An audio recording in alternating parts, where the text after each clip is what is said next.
Hi everyone, this is Greg with Miguel Water District. This is Potty Talk 301. In this video, we're going to show you how to diagnose toilet leaks. This includes checking for a running fill valve, adjusting the water level in the tank, and performing the toilet dye tap test. Before you start the process of checking for a running fill valve, you'll want to make sure the bathroom exhaust fan isn't running because the ambient sound of a bathroom fan can drown out the sound of a slowly running fill valve.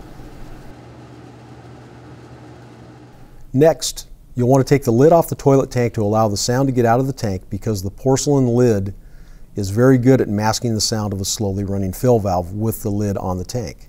So, be aware it's not enough just to stick your head through the bathroom door. The lid needs to be removed from the toilet tank in order to hear the hissing sound of a slowly running fill valve.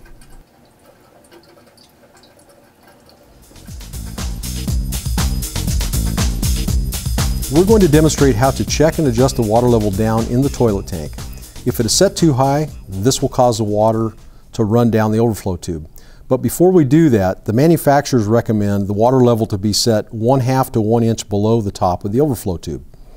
So if you find that your water level is set too high in the tank, you'll want to use the adjustment screw to adjust the water level down in the tank.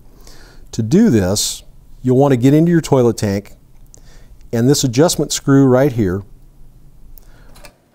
you're going to want to turn that counterclockwise several turns, which in turn will push the external float down, which will cause the water to shut off sooner.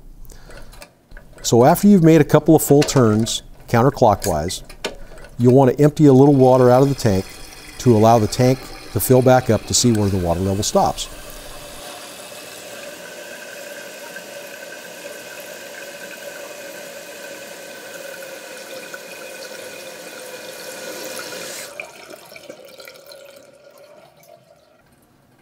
Okay, as you can see, the water level is still too high. So we're going to need to turn this adjustment screw counterclockwise several more turns to bring that float level down a little more. That was about 4 complete turns.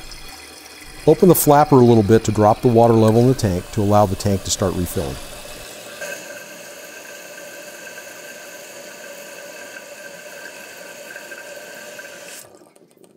Okay, that looks pretty good. We're going to leave the water level at that. So we adjusted the external float in the toilet tank, which will allow the tank to shut off and not run continuously.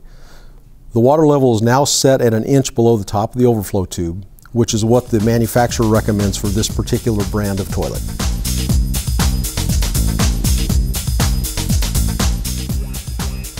Next, we're going to do the toilet dye test to check to see if the flapper is leaking. To perform this test, we're going to put a toilet dye strip into the toilet tank and allow it to dissolve.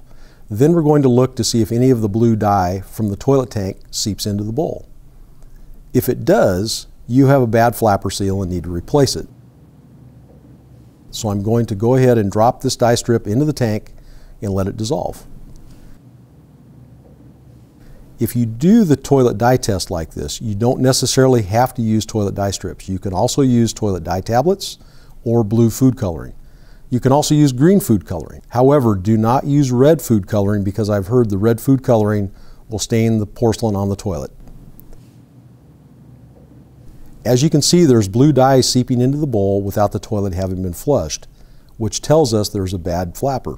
So we need to get a new flapper, and that will prevent this toilet from cycling every 20 minutes or every 2 hours, whatever the case happens to be with your particular toilet leak. Thank you for watching. To learn how to replace leaky flappers and fill valves, please watch Potty Talk 401.